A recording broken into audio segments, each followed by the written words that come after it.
Millicent took Natasha and Brian to her bedroom. She didn't care to lock the doors as she was used to. Thinking she was alone, she positioned them in front of the camera, whispering instructions in a sickly sweet tone. "Smile for Auntie," she cooed. They obeyed, their eyes dull and lifeless. Shortly, Pamela and James returned to the house. They quietly walked to Millicent's room and opened the door. They were utterly shocked to see the scene that was happening. Pamela almost collapsed out of shock at what she saw. You might be wondering how things got this far and where the parents were all this time.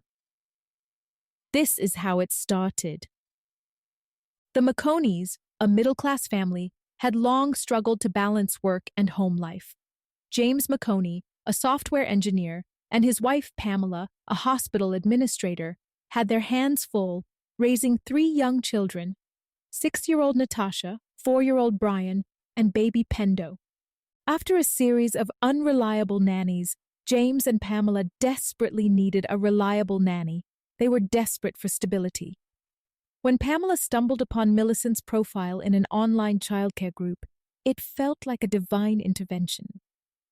Millicent, a young woman in her late 20s with an impeccable resume and glowing recommendations, read like a dream. 5 years of experience, glowing testimonials, and a nurturing personality. "She's the one," Pamela told James after their first meeting with Millicent. Millicent, a soft-spoken lady in her late 20s, seemed calm and caring. After months of juggling demanding schedules, Pamela convinced James to hire Millicent as a live-in nanny. Millicent moved in the next day. Within a week, the house ran like clockwork. Meals were on time, the children adored her, and Pamela and James finally found time to breathe. But behind Millicent's calm appearance was a terrifying secret. James and Pamela felt relieved. They could now concentrate on their careers while Millicent took care of their children. Pamela was always focused on her work and her newly opened clinic. Her administration work and clinic were her life now. She woke up early, worked late, and was constantly caught up in the whirlwind of managing her clinic and her hospital administration work. As time passed, Pamela began to notice subtle changes in her daughter.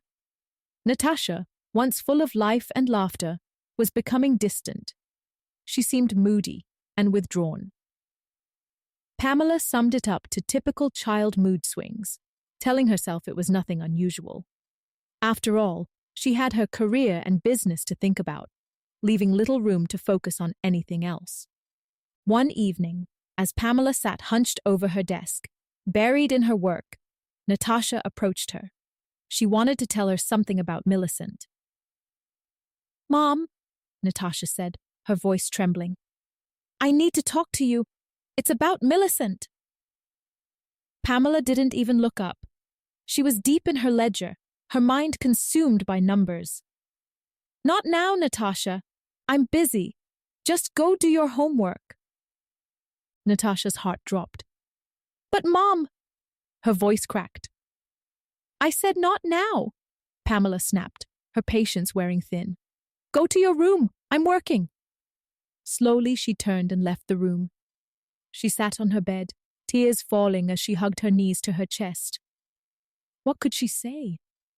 How could she make her mother see? Later that night, when Pamela was still absorbed in her work, Natasha approached her again. This time, she spoke her truth, her voice barely a whisper. "It's about Auntie Millicent. When you're not here, she... Her voice faltered, the words choking her. Pamela slammed a pile of receipts down on the table. "Enough, Natasha. You're always making up stories. Stop causing trouble." "Please, Mom. You don't understand." Natasha's words were cut off as Pamela stood furious. "I said enough," Pamela yelled. "Stop being so dramatic. I don't have time for this nonsense." Natasha froze, her heart sinking into her stomach. She had tried and failed again. She turned away, her tears mingling with the shadows of the room. She couldn't tell her mother what had been happening. Natasha wasn't asking for attention in the way Pamela thought. She had tried many times to talk to her mother, but every time her pleas went unheard. The following day, the sun's weak rays crept into the kitchen as Natasha sat at the breakfast table. Across from her, Pamela was a whirlwind of activity, packing her bag and preparing for another day at work. She barely noticed her daughter. "Have a good day, Natasha," Pamela said absently, kissing the top of her head without really looking at her. "Don't cause any trouble at school." For a moment, Natasha sat in silence, her heart sinking. Millicent appeared in the doorway, her presence casting a shadow over the room. As time passed by, Pamela noticed something strange. Natasha flinched whenever Millicent called her. "Is everything okay, sweetheart?" Pamela asked, kneeling at Natasha's eye level. Natasha hesitated. "I'm fine, Mama." Pamela brushed it off. After all, Millicent had been nothing but kind. Yet, a gnawing feeling settled in her stomach. One evening, as Pamela walked past the nanny's room, she noticed the door slightly ajar. Inside, Millicent sat hunched over her phone, whispering urgently. Curiosity got the better of Pamela. She lingered, catching snippets of Millicent's conversation. "They're perfect. Yes, I'll send more tonight. Payment first." Pamela's blood ran cold. Who was Millicent talking to, and what was she sending? Unable to shake her suspicion, Pamela decided to investigate. The next day, she arrived early from work.